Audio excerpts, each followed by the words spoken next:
Hello and welcome along. UFC's John Gooden here, delighted to be catching up with the one and only Paddy, the Baddy Pimblett. Hello lad, how's it going?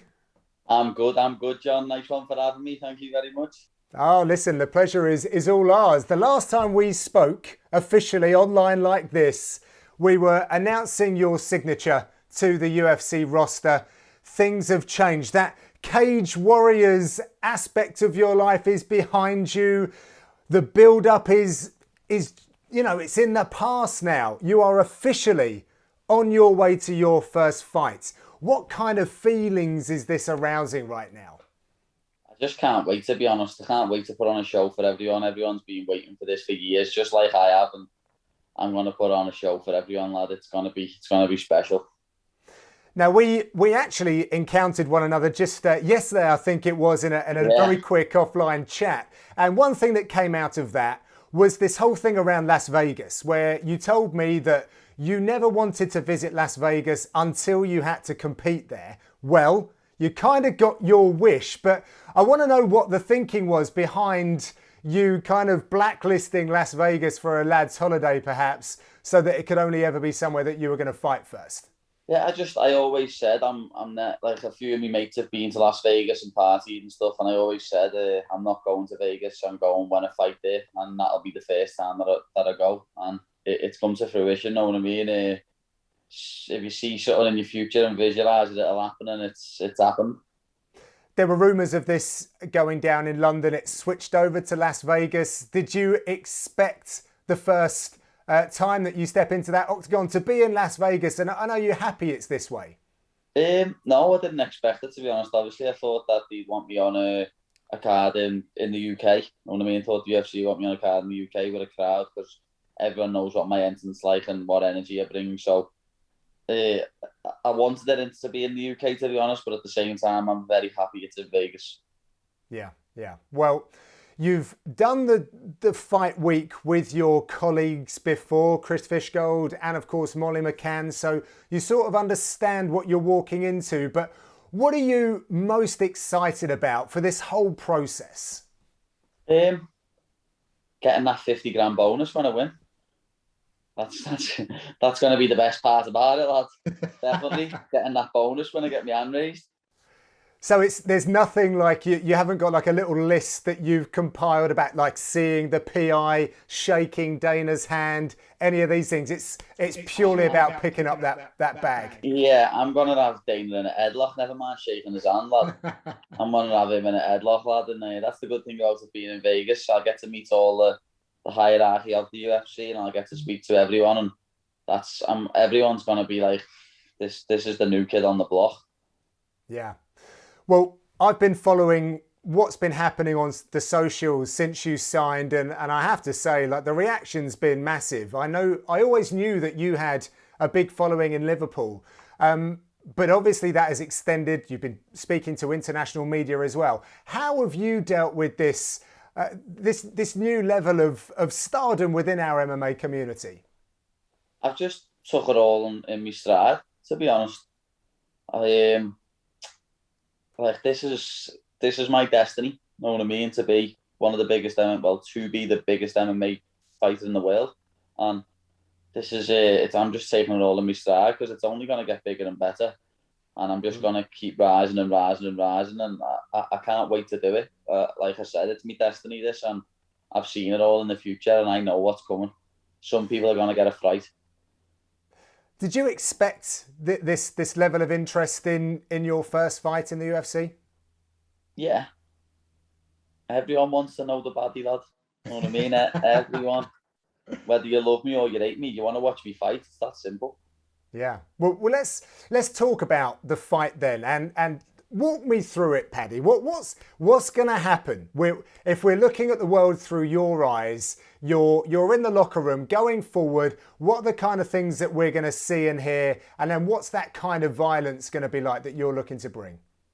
Obviously, everyone knows what my entrance is like. It's gonna be there in the best UFC entrances ever, even though there'll only be about 150, 200 people in the venue. I just can't wait to do that with a full crowd. But I'm just gonna come out and piece them up. I know I am. I done my last little bit of boxing boxing stuff today, and I feel on fire. I'm gonna hurt him. I genuinely am. It's gonna be biblical, as they say, and then I can see me either just knocking him clean out with a punch or a kick, or catching him with a punch or a kick, and then trying to exchange in a grapple, and then me catching him in a submission. I can't see him getting out the first round. I'll be very, very shocked if he does. And then obviously I'll get the mic and I'll do my thing. I like it. I mean, it sounds like a good plan. Let me just mention it's Luigi Vendramini that you're going to be competing against. He's a man who also has a Brazilian Jiu-Jitsu black belt. I know that they're not all the same, Paddy, but what do you think those grappling exchanges are going to be like?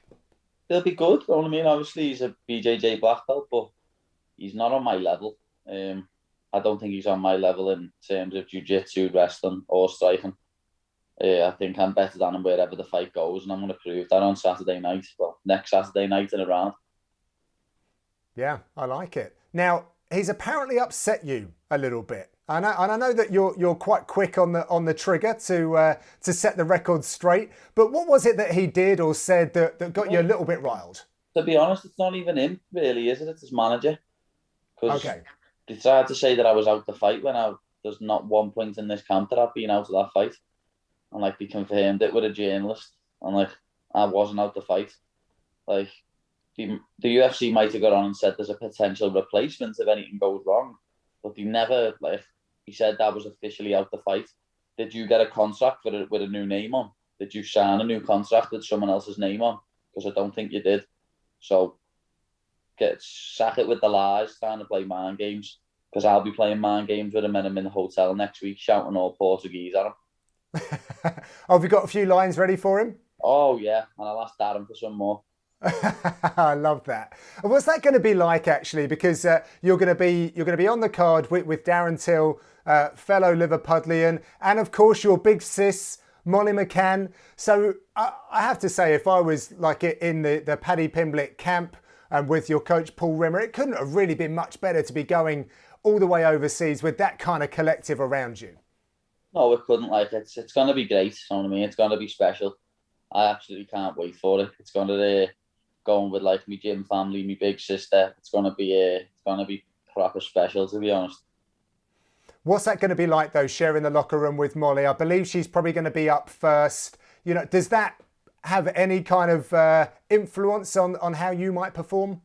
No, whenever we've shared the locker room, we've both won in emphatic fashion. That's a good omen. Yeah, it is. And last couple from me, Paddy. You were offered this opportunity a long, long time ago.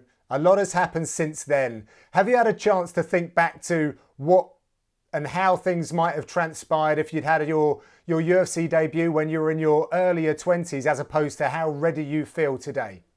Yeah, I've thought about this a lot. I'm so happy that I never joined the UFC when I was 21 or I was 23 when I originally got offered both times, because I wasn't ready. You know what I mean? Even though mentally I thought I was ready, and I've always been super confident. I was still a child. You know what I mean? I hadn't even matured. I was still a boy. Now I'm a man, and I'm a proper lightweight. I think Luigi's going to get a shock when he sees me. He's going to think I'm still a bumped up featherweight when I'm not. There's no way I'm making featherweight anymore. I'm a proper lightweight, and I'm coming to take his chin home with me. And you're a creative mixed martial artist. I always watch for the evolution in everyone who fights, and I'm sure that you're going to show us some new stuff as well. But can you tease perhaps a couple of areas of your game that we should get even more excited about?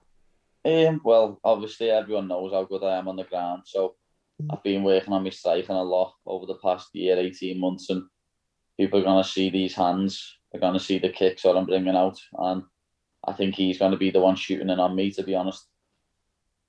Nice. And I've got to leave you with making some predictions, because Liverpool are going over in full force.